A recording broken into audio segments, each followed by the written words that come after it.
Hello and welcome back. This is part two of how to create your own curriculum with a focus on scope and sequence. My name is Jade and I am a homeschool mother of a graduate. I homeschooled for over a decade and I've been teaching for two.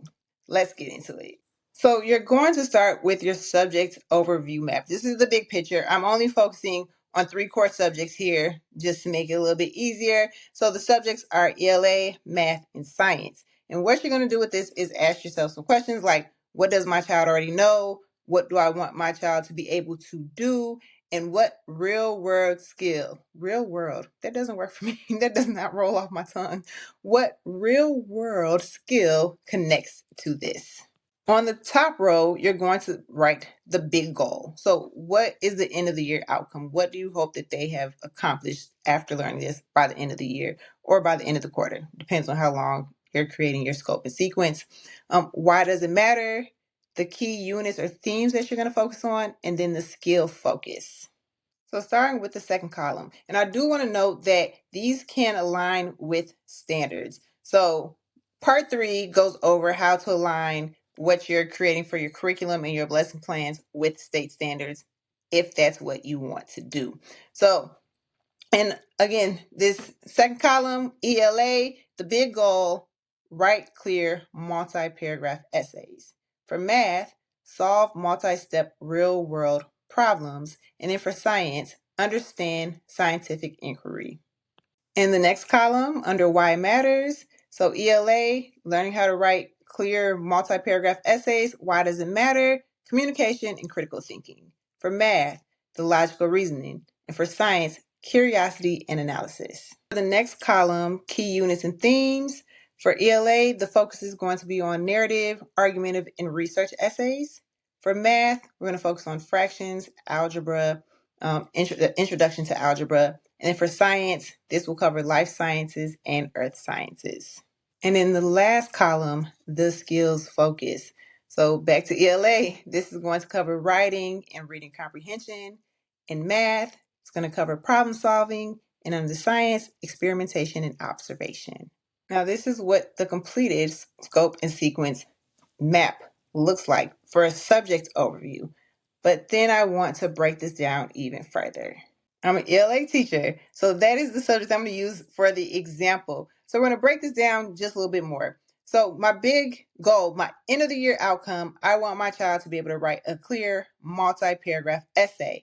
I want them to do this because it's going to help with their communication and their critical thinking. The key essays I'm going to have them focus on: narrative, argumentative, and research.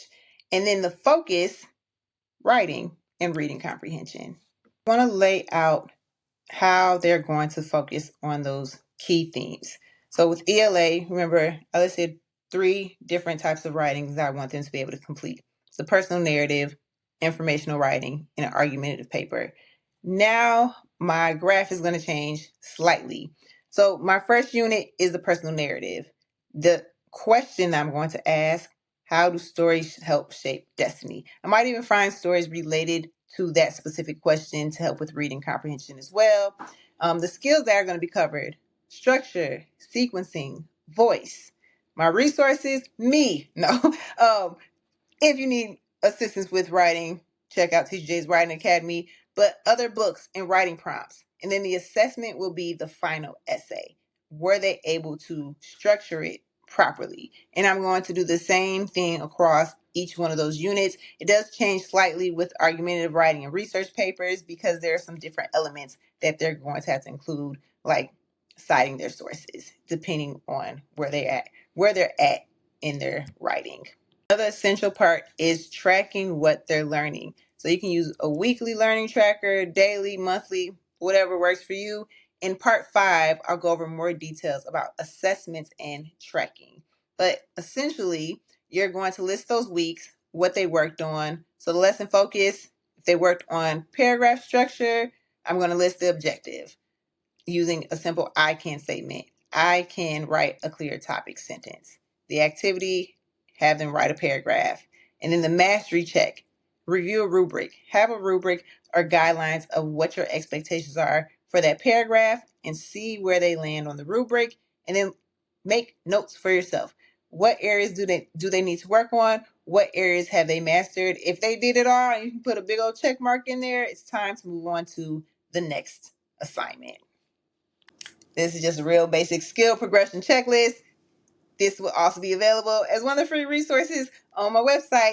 If you want more information, more free resources, follow all of my social media pages, and make sure you visit www.teacherjade.com to check out my writing courses for youth ages 8 to 18 and the Parent Academy, where you'll be able to get your free downloads.